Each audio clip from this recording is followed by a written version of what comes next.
What's going on, everybody? It's your man, MG, Marcas Grant, and let's talk about 5 wide receiver training camp battles and the guys that I'm targeting in drafts. So we will start in Los Angeles, where once again, we are debating Cooper Kupp against Robert Woods. Now, this is pretty much a no-lose situation in fantasy, but I'm going to continue to be a fan of Bobby Trees. He continues to be the more versatile of the two Rams wideouts. Now, last year, he tied a career high with 6 receiving touchdowns while posting over 115 rushing yards for the third straight season.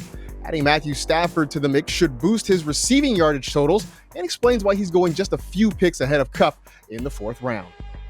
So we're on to Cincinnati, where the Bengals have a 3-headed monster of Tyler Boyd, T. Higgins, and Jamar Chase. Now, all 3 have solid potential this year, but I'm loving Tyler Boyd as a value pick. Now, with understandably everyone falling in love with Higgins and Chase, Boyd has slipped into the 9th round or later in some drafts. And you know what?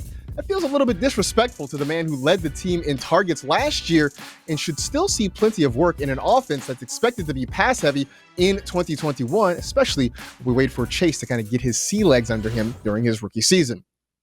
The Tennessee Titans made one of the biggest splashes of the offseason by trading for Julio Jones and pairing him with A.J. Brown in a nightmare scenario for AFC South defensive backs.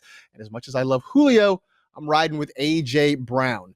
He's been the picture of efficiency so far in his career. In both of his NFL seasons, Brown has gone over 1,000 receiving yards with 8 or more receiving touchdowns, despite never catching more than 70 passes. Now, could a new offensive coordinator mean more targets for Brown? We'll find out, but either way, A.J. Brown is more than worth the 3rd-round draft cost. Next up is a dynamic duo down in Dallas, CeeDee Lamb and Amari Cooper. And while Cooper is slipping a little bit and becoming a nice value, it's still hard for me to go away from Lamb.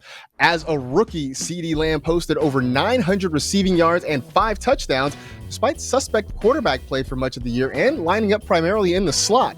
With the return of a hopefully healthy Dak Prescott and the prospect of playing out wide more often, Lamb has the chance to outperform his 3rd-round ADP. And we'll end in San Francisco with the combination of Brandon Ayuk and Deebo Samuel.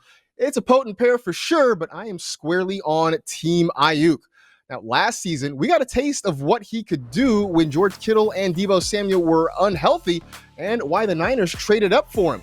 If the early camp reports that Ayuk has taken over as the team's wide receiver 1 actually do come true, being able to land him in the 6th round could turn out to be a pretty good fantasy bargain.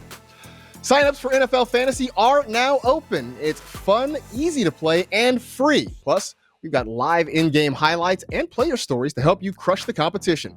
To play, just download the NFL Fantasy app or head over to NFL.com/fantasy.